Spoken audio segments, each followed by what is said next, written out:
araw po. Meron tayong electric pan dito ang gagawin. Ito po, no power. Ito po ang pag-check niyan. Muna, isaksak natin. Saksak natin, switch on natin dito. 1, wala. Kahit ugong, wala ka maririnig. Yan. Ngayon, igutin natin.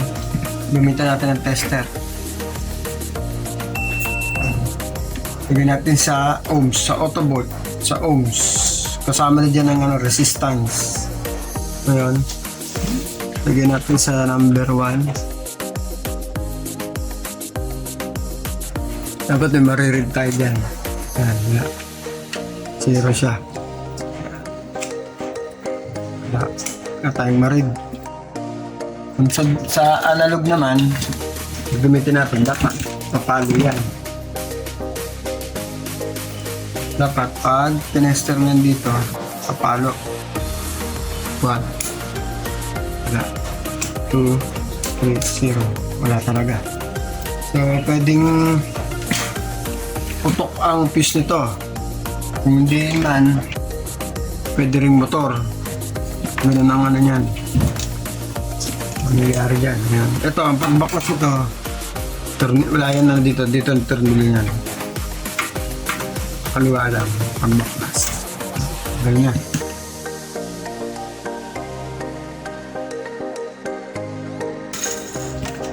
Ito, taas nyo lang.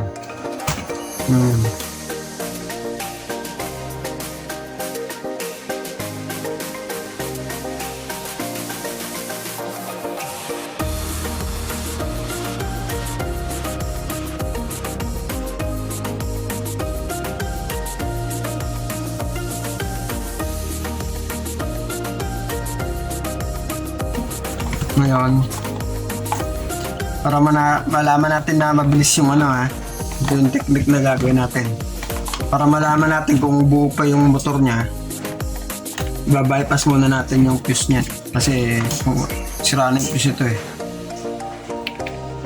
Ngayon, mag-ano tayo dito sa capacitor niya. Yung mga ganyan. Gawin natin, putulin natin ito.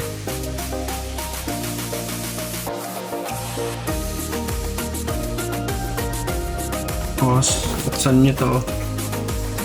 Buksan nyo yung switch.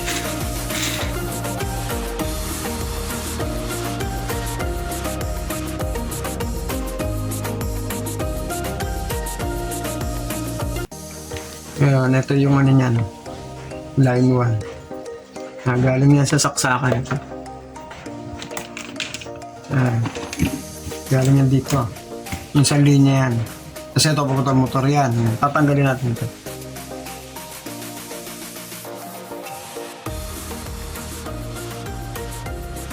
Hiwalay natin ngayon. Ito kukunin natin yung galing sa AC cord niya. Ngayon, itap natin siya dito. Ayan, babypassin natin yung fuse niyan. Kahit kabilaan pwede. Testing lang naman eh. Testingin natin kung papalo yan. Pag pumalo yan, ibig sabihin, buwang motor mo.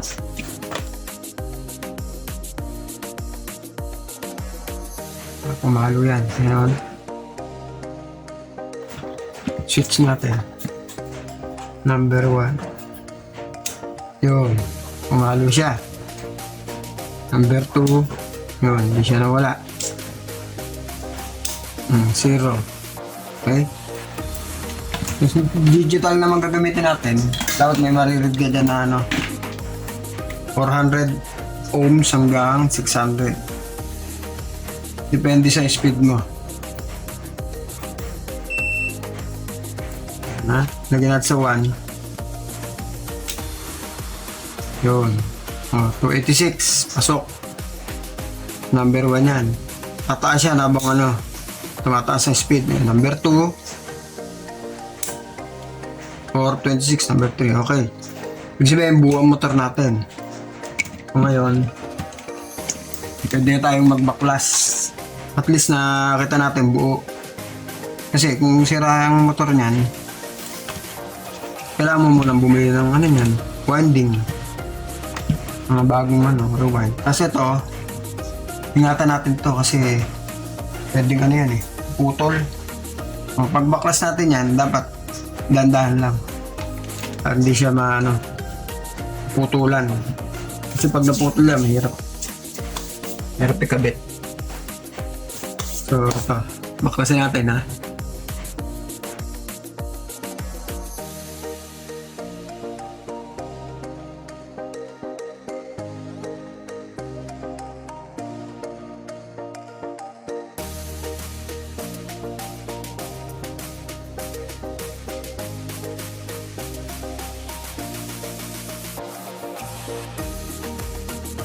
Lalagay pa tayo ng isang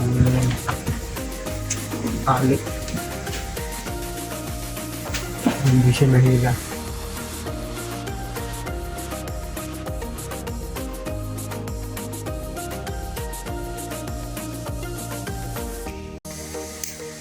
Yan, dagdagan na ho natin. Safe na yan. Tapos, checkin nyo rin yung shark fin niya. Okay pa. Ay, wala na huli. May lamis pa rin. Mamaya, dagdagan na lang natin ito. Dagdagan na. Para sure. Hindi siya matutuyuan.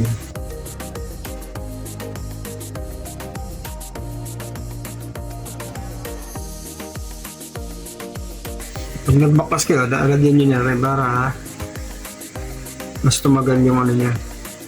Kasi nabaklas nyo na siya, lagyan nyo na rin.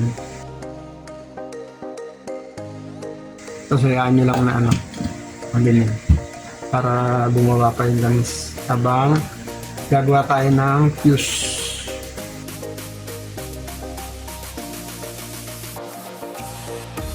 Magbabypass tayo ng fuse. Papakita ko sa inyo paano. Hindi natin kailangan baklasin yung yung fuse niya. Bago yan, checkin na rin natin kung walang naputol na wire. Kasi sayang natin kung hindi natin check ulit.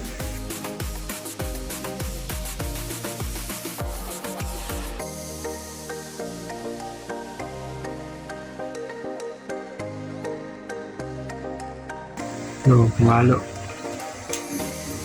0 2 3 0 3. Ito pa siya. Pero diretso natin yan. So, ngayon gagawa tayo ng hindi natin ito babaklasin kasi mas lalo masisira yan pag binaklas pa natin. Ngayon tuturo ko sa inyo paano magano yan. Bypass. Yung iba kasi nagba-bypass, hindi na naglalagay ng fuse. Pangit yun. Kasi yung fuse safety yan. Kaya kailangan natin ng fuse. Bago nyo lagay, check nyo muna ulit. Mamaya, reject naman. Check nyo kung okay pa. Okay naman. So, gagawa tayo ng dito natin ilalagay yan. Tikik natin siya sa coil. Tapos, lagyan natin ng wire. Dalawang wire. Punta dito. Saka sa ito, tatanggalin na natin yan. So, connecta mo yan dito. Isa dito, isa dito. So, gagawin natin yan. Ano po yung fuse na nilagay natin. Yung dalawang wire niya. Itong green, papunta sa capacitor to. So, sa AC line. Yan. Pwede natin kabit. Pero lihain nyo muna siya. Para mas malinis. Pwede lagyan ng konting linis.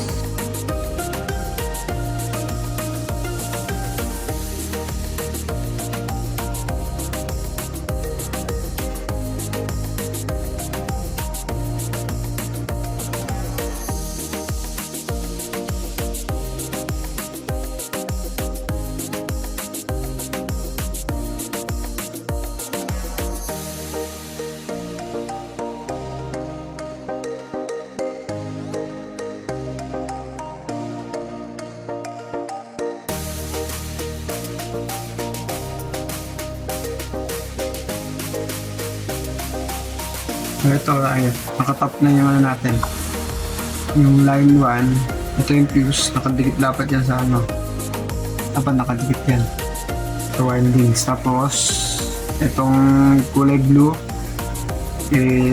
tatap mo dito sa ano. AC cord. Ito. Ito, wala na to. Ituloy natin to.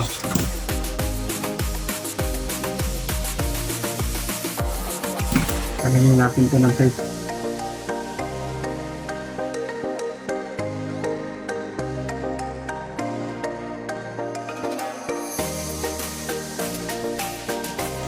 Testing na po tayo. Magtatap na tayo ng fuse papunta dito sa capacitor sa linya. Ito, bali dito tayo. Ito yung ano eh, tinis ko na yan kanina. Ito yung pakanan. Dapat pakanan lagi. Kasi pag pakaliwa, mali yun. Susunog ang motor mo pag di mo siya inayos. Pag dito ka naglagay, kaliwa, ibahin mo, lagay mo sa pakanan. Ito, bali ito yung pakanan.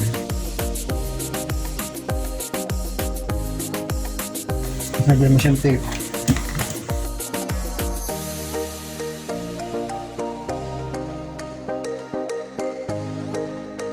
So, titignan nyo yung ano, ikot niya lagi. Tulad dito, lagyan nyo siya muna ng tape para pag sample. Ito, naka-ano na yan, okay na yan. Mamaya, lalagyan na lang natin tape to. Para ano, ganda tignan. Okay, saksak natin. Tingnan nyo kung paano ang ikot niya. Kita nyo? Pakanan yan. So, okay na yan. 1, 2, 3. Off. Okay. Hanggang dito na lang po. Salamat.